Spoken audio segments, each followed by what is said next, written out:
So we've got the bed pulled off of it, sitting outside back there. So we can strip the frame down and coat it with some industrial spray coating so it doesn't rust no more. Makes it look a lot better. And just to further from any more rust. I don't know if I showed you guys this or not. I think we did, but I rigged it with a piece of tubing. I drilled it out and then put a new piece of tubing so I can actually start it and drive it. And that's about as far as we got with that. I did get the new pump, but I'm going to wait until we turbo the truck to put the new pump on, because that fuel tank's dirty, got still old fuel in it, and I don't want to put that brand new pump in that thing if I fixed it. So that's the plans with all that. Interior. So, you know, we completely stripped all the carpeting, everything out of it. I coated it with some of that industrial stuff to keep it from rusting, because it had a little bit of rust spots. And then I took some spray adhesive, this Loctite spray adhesive, Professional Performance Contact Adhesive, 300 heavy. And this stuff's pretty good. And then I took some Reflectix, as I think is what it's called, and I sprayed it down and then tacked this down. So our material, which I'm laying out now, is stuff I got some Walmart. It's a leather-ish looking material. And that, so I was getting that cut out and laid out. We took the two rear seats out and that rear panel. And the previous owner, for whatever stupid reason, cut a hole in the back of the cab and the bed. I don't know if it was for the camper top, so it had ventilation. I have no clue, but it was done with like an angle grinder, because you can see how it was overcut, and it just looks terrible. So does the bed. And I tore that out, which I'm going to reupholster and redo. And then, so we tore all that out, got the back two seats out of it and that back piece, and I'll show you once I get everything laid out. Also, we did put a new shift knob on it. It's a weighted shift knob. I like to put a short throw shifter in it, but it's a truck, and I like to have the big shifter. So this is with it all laid out. It's not glued or nothing at all. It's just laying there. And I've probably got maybe 30 bucks in this, if that. I know it's not going to look the best at all, but it's better than spend 130 on a new liner. But got it all in the corners. I just got it vice gripped right there and right there to hold it, so I could stretch it and make it perfect, as best as I could do it at least. And that's what it looks like. I've got the shifter boot and everything out of it, so I could get it cut out, and then I'll poke the holes or cut a little bit bigger so I can find where all that goes. And then I took the seat belt out, and that other seat belt's laying up there. But that's the plan with this, is to then do bucket seats. Bucket seats are going to be really cool. I'm going to do the same pattern as this stuff. Try and do the same like leather pattern as bucket seats. And then that back wall is getting the upholstery as the same as this. And then we're going to do a Japanese flag for the headliner, which is going to look really cool. And I got all the trim pieces for all this sitting over there in the cabinet for it. And then we got to redo all the brake lines. I'll show you that here in just a minute. So right there is one of our leaks, which I tried get her rigging it so we could take her for a rip, but it didn't hold.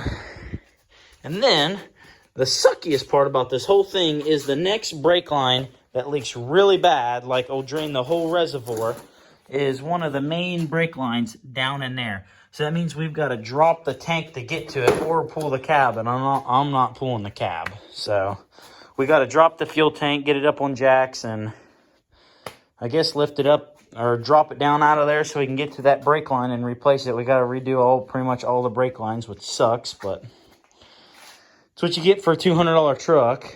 And this is going to be that back piece that I got laid out here. And that's what will be upholstered for the rear of it. Let me get it laid out and show you. There's with it all laid out and tucked in. It's not perfect, but just to show you all what that back piece will look like, pulled tight. And that'll go in the back there, right across that after I patch that gigantic hole. But other than that, that's it for pretty much this. All I got to do is cut the hose out, put my shifter boot and everything back in, and gonna be good to go. Issue we got with this truck is this O2 sensor is stuck, which I'm gonna try and pry. I cut it straight off, and the muffler or the exhaust is right there. We gotta make an exhaust for it or do something with it because it's stupid loud. But I'm gonna try and get this O2 sensor out. I soaked it with a bunch of penetrating oil and see if it'll come out of there. I don't know. It's pretty stuck. So after rigging up something, I put the longest breaker bar I could through the pipe, held it down with my foot, and torqued on as hard as I could, and it did indeed come loose, which I am so proud of. I cannot believe it came loose. I didn't think that was going to come out of there.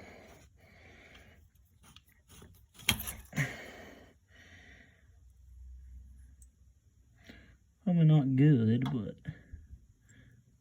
I don't know. It came out of there, surprisingly, which I did not think it would. So, hell yeah. Here's the O2 sensor a little bit up close. I don't know how an O2 sensor is supposed to look, but the threads look good, other than I marred up the heck out of the hex on it. But the threads are okay, and it don't look like it's too beaten thrashed, so not sure. So I got the O2 sensor out, and I just zip tied it up out of the way for now, so it's not dragging if we go for another test drive or something. So that's out of the way. But the plans with the truck from now is to get the bed and everything put back on once I get everything coated. Get the fuel tank dropped so we can get the brake lines fixed. I already got a new set of wheels, which will be coming in maybe next video, couple videos or so. New set of wheels and tires for this thing because we had an incident and we need some more lug nuts and definitely need new tires. They are dry rotted like heck. And then to daily drive it for a little while. Have a little bit of fun in the truck before we absolutely go overhaul and turbo it, put racing seats, everything. So hopefully within probably the next 2 months, hopefully, or so, this thing will get a turbo kit. That's the plan, at least, is to get a turbo kit. I got to get an exhaust made for it now. My buddy that drove it last has an exhaust for it, hopefully. That's what he said. And we're going to put that on because it is stupid loud. It starts up like a dream, though. Got a new battery for it. And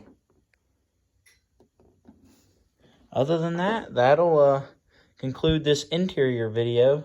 It's pretty simple. All you got to do is just lay out that Reflectix and cut it out in the places you need and glue it down, and then wait. You got to glue it down and let it get tacky, and then really press on it to get it to hold. And I'm going to do the same with this stuff. But other than that, it's about it for now. Until next video, so peace.